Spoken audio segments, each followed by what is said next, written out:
الا سولتك شنو هو احسن كتاب عند دونالد ترامب غالبا غادي تجاوبني جوج من هاد الحاجات. انا مالي، وثاني حاجه غادي تجاوب الجواب بالصح ولا الجواب الغلط. نجاوب على الجواب الاول اللي قلتي انا مالي. لاحظتي معايا في 4 سنين الاخرى الاقتصاد المغرب تاثر بزاف بداك الشيء بالعوامل الخارجيه اللي طايره برا، اللي طاريه برا، كالحرب ما بين روسيا واوكرانيا اللي كيدوي عليها كلشي، واللي اثرت بزاف على المغرب واللي تدخل فيها الامريكان، فزادت الطينه باله كما تنقولوا. هذا الشيء عنده علاقه بداك الشيء اللي غيطرا ب4 سنين الجاي، لان انتخابات الامريكان غتكون هذا العام 2024، وغالبا كما كنشوف انايا غادي يقدر ياخذها دونالد ترامب. فمن الاحسن انك تكون عارف هذا السيد كيفاش كيفكر، وباش نشوف واش انت غادي يعجبك هذا السيد اصلا ولا لا، لان التفكير ديالو شويه حمق. بالنسبه للجواب الثاني، فإلا كنتي قلعتي الكتاب فراك مزيان، ما قلعتيش فهو هذا الكتاب The Art of Money Getting، فن الحصول على المال كما تنقولوا حنا المغاربه، كيفاش تدبر على راسك. ففي هذا الكتاب بزاف الناس كيدويو عليه، وهو من احسن الكتب اللي تقدر تقرا، ولدرجه ان بعض الناس تيقولوا بانه كان خاصو يتدرس في الابتدائي لانه سهل بزاف، يعني تقدر تعطي هذا الفيديو حتى لولدك الصغير ولا اي واحد انه يتفرج فيه وغادي يعاونو بزاف. وبلا ما نطولوا بزاف اجي نقولوا اول الافكار اللي كاينين في هذا الكتاب. ديما كنلاحظوا بان كاين جوج موظفين خدامين في نفس الشركه، واحد منهم طالع وواحد منهم نازل. السبب علاش تيقول لك الكاتب بانه كيتبعوا الكيبين اب وذ جونسز، يعني كيتبعوا الترندات الاخرين وكيحاولوا يتحداو الجيران ديالهم. يعني فهمتي، جاري زاد درجه انا نزيد 2 درجات. علاش؟ مثلا الوالد ديالك جارو شرا طوموبيل جديده، فالوالد ديالك تيقول له ما يمكنش انا نبقى تحت من جاري، غنشري انا طوموبيل جديده. الوالد ديالك غالبا ما كيكونش عنده بعض المرات الفلوس، فشنو كيدير؟ كيمشي ياخذ كريدي، كيزيد يغرق وكيزيد الحياه ديالو انها كتكون شويه صعيبه، باش انه فقط كما تيقولوا نبانو كيبين اب وذ جونسز. اولا الوالده ديالك كتشوف الجيران ديالها بدلوا الصاله، فكتقول ما يمكنش جارتي عندها صاله احسن مني، فحتى هي كتشد كريدي وكتولي مبدله الصاله. علاش؟ غير ظاهريا.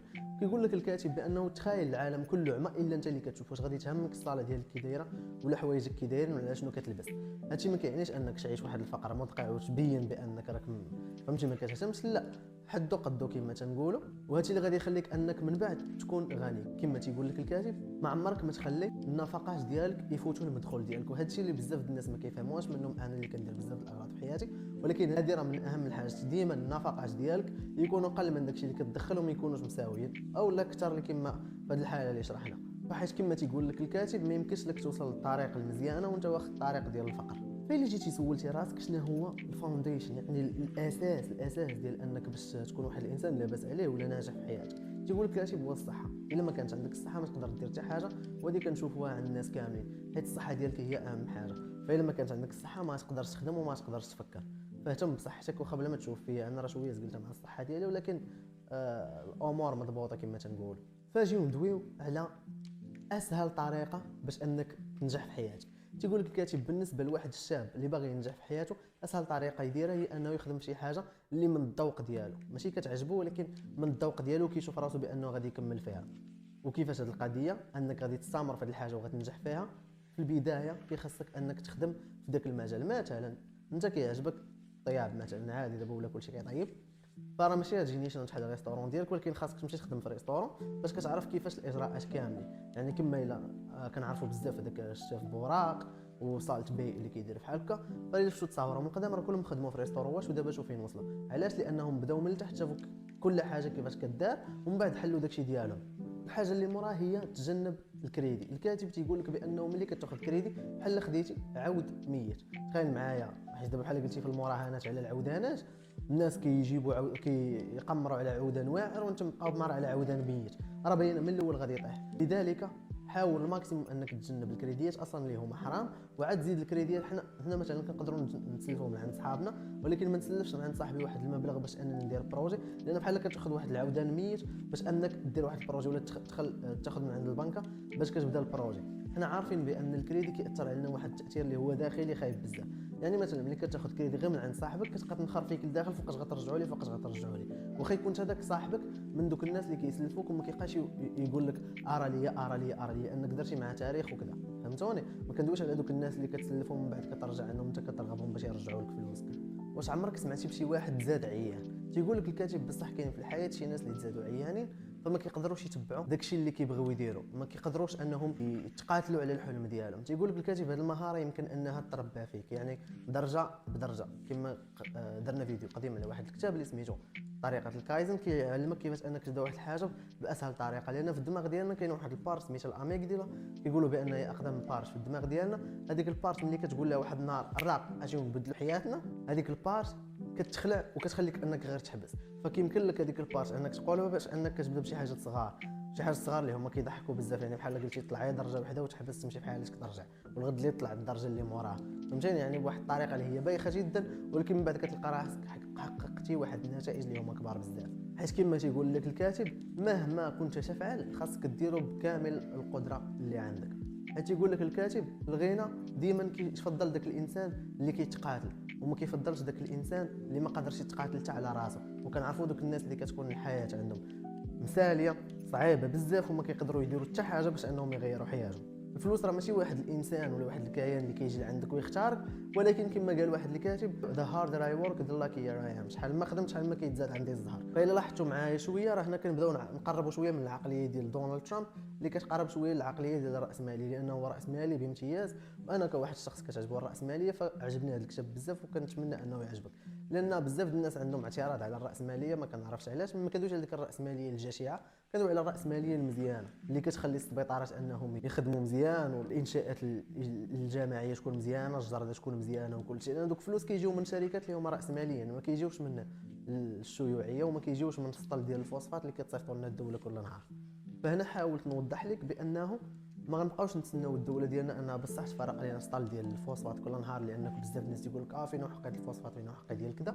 بالعكس خاصك تخدم على راسك، وإلا خدمت على راسك كتخدم بزاف الناس، ودوك بزاف الناس غادي يخليو التاثير على المجتمع لانهم غيدفعوا ضرائب. فنرجعوا للكتاب ديالنا تيقول لك الكاتب بانه ما كاينش شي انسان اللي غادي ينجح في الحياه بدون ما يفهم الخدمه ديالو. وباش تفهم الخدمه ديالك خاصك دوز فيها وقت بزاف. وكما ضربنا المثال بهذاك سالت بي وداك الشاف بوراق اللي كاينين في تركيا، وكاين العديد منهم حتى في المغرب. عرف شو داك الشخص اللي كيكون ديما ما مزهارش، ديما عنده غير المشاكل في حياته؟ ما عرفتش، بحال واحد صاحبي مسكين كان واحد النهار كان متكي ويدخل له مقصر رجله غير بوحده. المهم بحال هاد الناس اللي كيكونوا عندهم مشاكل في حياتهم كيجيو غير هكاك. قال لك الكاتب ما عمرك ما تدخل في شي مشروع ولا غير بروجي صغير مع شي واحد ما مزهارش، واخا يكون اطيب خلق الله وامين وكل شيء، يعني ما يدير لك فلوس ولا شي حاجه ما تدخلش معاه. لان كيما تنقولوا حنا فيه شي فيس. هذاك خونا هذاك الفيس ما كيعرف حتى حد السبب ديالو، فمن الاحسن انك تتجنبه. علاش بزاف المرات كتسمع شي ناس خداو فلوس من عند واحد خونا باش يديروا واحد البروجي، وفي الاخر داك البروجي فشل، وصدق هذاك اللي سلف وهذاك اللي تسلف ما رجعوش لبعضيه، ما رجعش واحد الفلوس والاخر ساخط عليه. تيقول لك الكاتب ما عمرك ما تبدا مشروع بفلوس سلفتيهم. كما تيقولوا ايزي كام ايزي جو، يعني الفلوس اللي كتجيك ساهله ملي كتمشي لك ما كتحس حتى حاجه، فما كيكونش عندك واحد الجهد وواحد العقل اللي كيقول لك ما خاصناش نضيعوا هاد الفلوس لاننا خدمنا عليهم بزاف. واحد عامين حنا كنخدموا باش نبداو البروجي، ما يمكنش نطرطق الفلوس في ثانيه او اثنتين. فكيخصك كتولي ديك الساعه ملي كتبغي دير داك المشروع ولا داك البروجي اللي صغيور، كتولي دير له دراسه معمقه، لان ما خاصكش تخلي فرص ديال الفشل. فهنا غادي يجي عندي بزاف ديال بنادم غيقول لي حكا ما حكا دوك الناس اللي لاباس عليهم راه والديهم هما اللي لاباس عليهم. كنشوف بزاف ديال لي زانفلونسور في المغرب تيكونوا ساكنين في ديور واعرين وكذا، وتيقول لك حكاها هما حيت والديهم لاباس عليهم داكشي علاش انا ما لاباس عليا. واحد الاحصائيه قال الكاتب في الكتاب ديالو تقول لك بان 9 من كل 10 لاباس عليهم في امريكان، هذوك 9 خدموا على راسهم وكانوا فقراء بزاف. يعني 1 من 10 هو اللي والديه اللي كانوا لاباس عليهم. فهذا عذر وحيدناه، ماطش بماطش، عذر بعذر. بنعاود لكم واحد القصه صغيره. قال كذا واحد خونا مشى عند واحد المحامي وقال له واش المحاماه فيها الفلوس؟ وجاب واحد السؤال بسيط جدا، قال له شتي لتحت كاين بزاف الناس والفوق ما كاين حتى حد.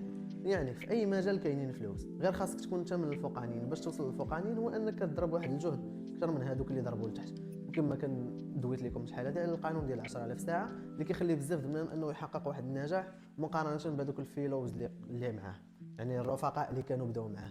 وهذا القانون ديال 10000 ساعه تيقول لك بان انفو كتفوت واحد 10000 ساعه في واحد المجال فكتكون اكسبير فيه، يعني كتقدر تدخل به فلوس اللي هما بزاف، حيت ماشي اي واحد كيقدر يحط 10000 ساعه.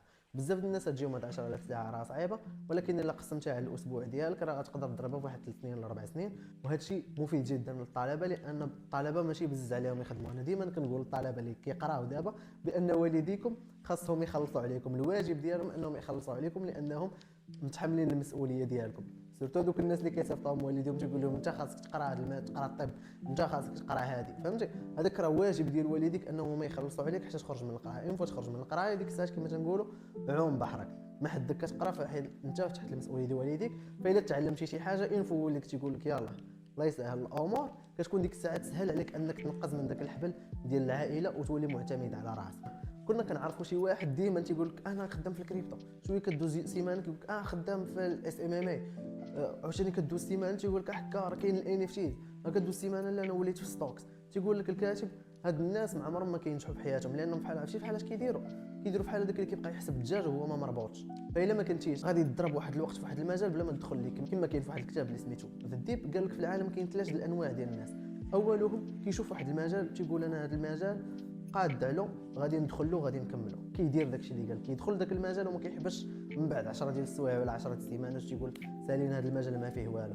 كاين الشكل الثاني هو اللي كيشوف داك المجال تيقول ريح انا هذا المجال مثلا ديال الكريبتو انا ما قادش علو اذا ما غندخلش له، فما كيضيع لا وقت ولا جهد ولا فلوس ولا حتى حاجه. وكاين الشخص الثالث اللي هو مكلخ كما تيقول الكاتب في هذا الكتاب، هو اللي كيدخل وكيضيع وقته وجهده وفلوسه وكل شيء ومن بعد كيحبس حيت ما كيشوفش نتائج في المدى القصير.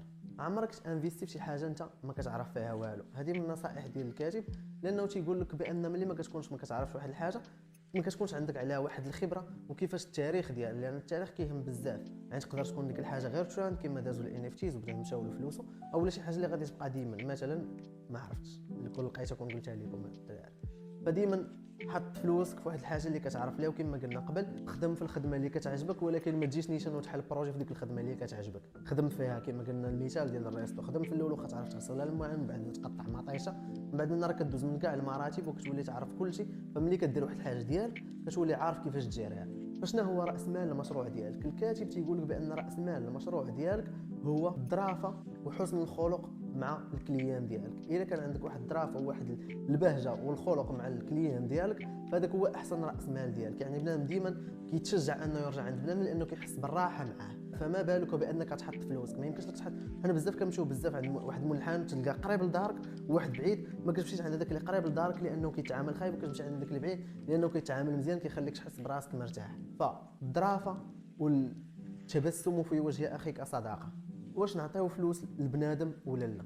هذا الموضوع بزاف المرات كنت كنفكر فيه ملي كنت كنشوف بزاف ديال الناس ولاو كيمشيو للجبال وداكشي وكيبقاو يبنيو وداكشي، وبقيت كنقول هادشي زوين، وكاينين اللي كيبقاو يعطيو فلوس. وهاد الحاجه انا ماشي ضد، بالعكس الصداقه راه في الاسلام ما كنقولش لا ما خاصنا نعطي الصداقه، مي كما تيقول لك الكاتب الفلوس غتعاون الناس اللي باغيين يعاونوا راسهم. ياك غتقول لي كيفاش غنعرفوا بنادم؟ ولكن ما ندخلوش في هذا المجال لانه شويه في بزاف ديال الاشكالات. من الحاجه الوحيده اللي غادي نقول لكم هي انه ملي كتعاون واحد الانسان اللي كيبان لك كيتحرك فكتعرف بان ديك المعاونه غادي تعطي واحد النتيجه. اما باش انك تعطي لواحد الخونه انه غير جالس كتعطيه فلوس فهو غير كونسوماتور، يعني تعطيه داك الفلوس من بعد غيحتاج واحد اخر اللي غيعطيه واحد الفلوس. فنحاولوا انا نركبوا البنادم ديك الفكره ديال انه الا عطيتك فلوس انك خاصك دير بهم شي حاجه، خاصك المهم كاين كل واحد والسيتوياسيون ديالو. ولكن كنتمنى الفكره تكون وصلت باش بنادم ما يفهمهاش غلطه، بان ملي كتعاون الانسان عاونو عن طريق انك توريه انه يولي احسن، ماشي تعطيه. واخا حنا باش انك تشعر احسن، بصح هذا من احسن الشعورات في الدنيا، ولكن عاونو حتى هو باش انه يولي احسن وما يبقاش ديما يطلب الفلوس. فديما عاون هذاك اللي مستعد انه يعاون راسه، او لا علمو كيفاش انه يعاون راسه. وبهذا كيكون سال الفيديو ديالنا. قول لي كي جاكم فيديو، لا عجبكم بارطاجيوه مع الاصدقاء والصديقات ديالكم، وبلا ما تكتبوا لي راك غلطي يا معاذ حيت انا عارفه حياه ابس اند داونز. دابا نرجعوا الا بغى الله وصافي. بهذا كيكون الفيديو ديالنا انتهى. الحياه جميله، استمتعوا بالحياه اصدقائي.